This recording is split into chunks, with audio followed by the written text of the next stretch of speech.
conselhos.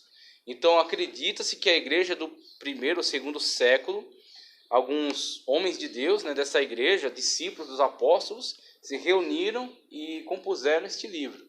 E aí eram conselhos muito úteis. Existem conselhos no Didaquê que deveriam ser aplicados hoje. Existe um conselho, por exemplo, sobre profetas. Fala assim, ó, que na época há poucas igrejas, e igrejas com poucas pessoas capacitadas, né? Então, geralmente, os ministros eram itinerantes. Eles não ficavam. Quando uma pessoa se tornava muito ilustre na pregação, na explicação, e era muito útil para a igreja, ele não ficava fixo. Ele era itinerante, ficava sempre circulando. Exatamente. E devido a este movimento de profetas e de ensinadores, acabou alguns picaretas percebendo isso, entrando nisso aí e se aproveitando dos irmãos, né? Então, com aquele palavreado, principalmente aqueles mestres mais ligados ao gnosticismo, tentando entrar dentro da igreja, que palavreado bonito e tal, aquela coisa, né, mística, eles se faziam de conta que eram irmãos, começavam a frequentar as igrejas, daqui a pouco, devido à hospitalidade que os irmãos sempre seguiam, eles começavam a abusar. Iam para a casa das pessoas, comiam da comida delas, moravam com elas e eram sustentados por elas para falar bobagem, para ficar tagarelando. E no Didaquê tem um conselho: se o profeta for para tua casa e ficar, eu acho que ele dá 3 dias. Se ele ficar 3 dias, ele é um falso profeta. Ele diz, ele tem que chegar, ele ficar aquele dia, ministrar, ficar talvez mais um para descansar. No terceiro, ele tem que ralar a peito, tem que sair fora. Tem que cair fora, ele tem que ir para outra igreja. E aí o que acontece? Através desse tipo de conselho, a igreja de antiguidade se livrou de picaretas, de aproveitadores, né? E a igreja da atualidade, ela precisaria talvez também prestar atenção, né, nesses aproveitadores da igreja, né? Tá, claro que de outra forma, mas... Hoje, se você fala menos de palavras, a forma como você fala, a pessoa já te vê como, né, esse sim. aí é... A pessoa pega os trejeitos. Então ela tá pregando, ela dá uma mudada assim na voz, ela dá uma quebrada assim pro lado. Emoção, exatamente. Né? Aí no que ela fala um negócio desse, aí algumas pessoas ela já ganhou, né? Nossa, aí uma coisa extraordinária, né? Uma coisa maravilhosa a parte de Deus. E sendo que às vezes, se você for analisar o discurso dela, não tem nada. É só assim, é só repetições, frases de efeito, né? Aquela coisa assim empolgante, aquela coisa gritada, misturada com um monte de língua estranha. Mas bem estranha, quando né? você pega, língua esquisita, né? Você pega tudo que ela disse, você tira ali frase de repetição, frase para choque de caminhão e língua estranha, o que sobra, às vezes é assim, pouquíssimo, né?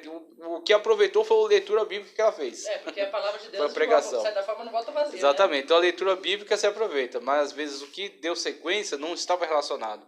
E a pessoa vai, né, andando por diversos caminhos. Digamos que até começa bem, né? Depois torta e vai todo, vai embora. Então o que acontece esses livros, eles circularam muito tempo na igreja, eles foram considerados muito importantes.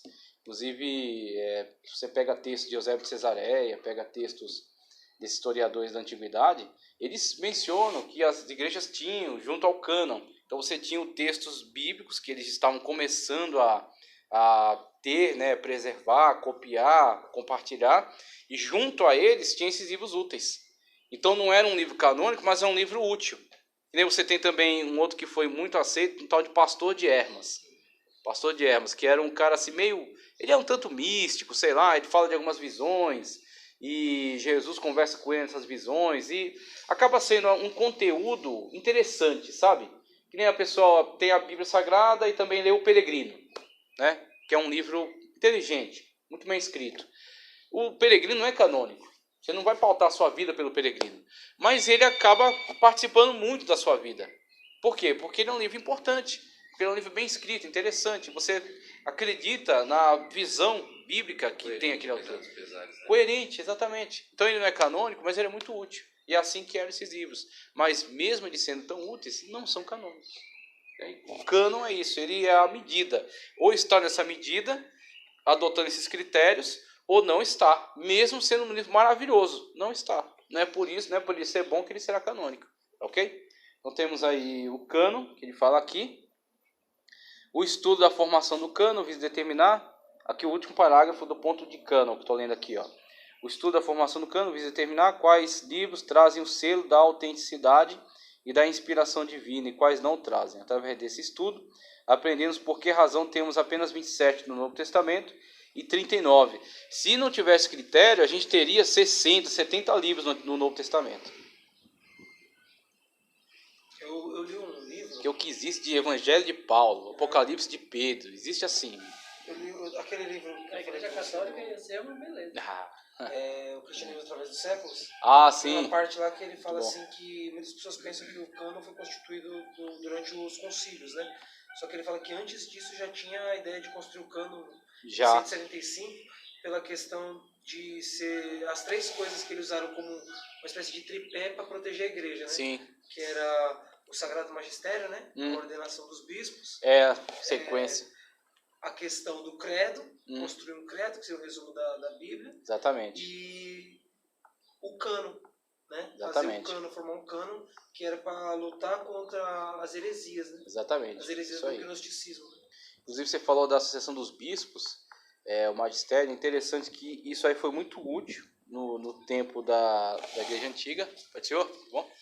Isso foi muito útil, mas depois disso acabou sendo usado de uma forma, a Igreja Católica vai usar a Associação dos Bispos para tentar afirmar a sua superioridade às demais igrejas. Mas durante o tempo foi um argumento muito forte para rebater a tentativa dos mestres gnósticos de se colocarem, porque alguns deles começaram a formar escola e afirmar anterioridade a alguns bispos que surgiam depois. Falaram, eu sou mais antigo que vocês, a minha escola ela é desde a época do apóstolo João. Tal. E alguns diziam, olha, eu tenho mais autoridade que você para falar sobre isso aqui, porque a minha escola é mais antiga. Tal. E aí um dos argumentos muito fortes foi esse. Na verdade, a igreja tem uma sucessão de bispos, né? Um bispo que ouviu do apóstolo, comunicou para o outro, que formou outro aluno, que formou o seu discípulo, tal, e foi numa sequência. Então, o cânon também foi meio que eu li, né? Construído também nessa questão, porque tinha aquele Marcião, né? Marcião, ele foi um gnóstico que ele já tinha montado um cânon dele. Ele ia causar um prejuízo danado, porque ele pegou, pelos critérios dele, ele tirou tudo aquilo que ele considerasse judaizante da escritura. Aqui, ó. Ele pegou... que tem a lousa aqui, ó. Ele tá vendo legal? Ele pegou o livro de Lucas, principalmente, né? Ele não gostava muito do livro de Mateus, que tinha muitos elementos judaicos. Ele pegou principalmente Lucas e as cartas de Paulo. Então ele acreditava em Paulo, e era contraditório porque Paulo era judeu. Mas ele acreditava que Paulo, por ter essa ligação gentílica, ele poderia ser utilizado no cânon dele, formou um cânon, a parte. Então é interessante que esses ataques dos hereges acabaram instigando a igreja a se organizar também, né? É uma coisa até que a gente viu em outro momento, em outra sala, que muitas das vezes a igreja, ela, por estar muito ligada, muito preocupada, focada na pregação, ela não se preocupava com essa sistematização. Ela se preocupava com o ensino e com a pregação. E pregar, né, levar o nome de Cristo a todos os lugares. Quando surgiram os ataques, então o cara, Marcião, está reorganizando um cânon à moda dele.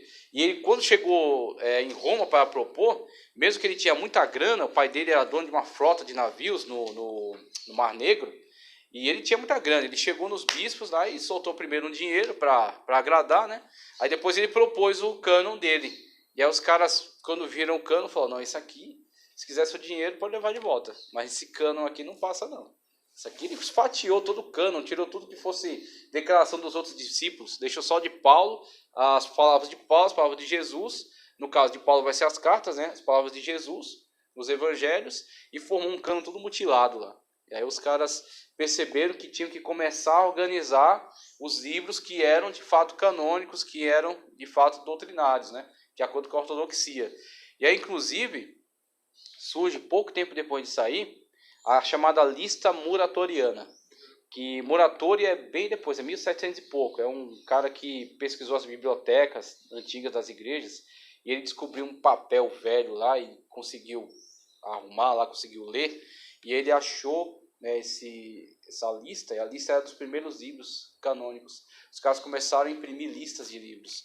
Essas listas aí, o que era? Para circular nas igrejas. Ó, os livros que são canônicos, conforme aquilo que a gente estudou, são esses aqui. As listas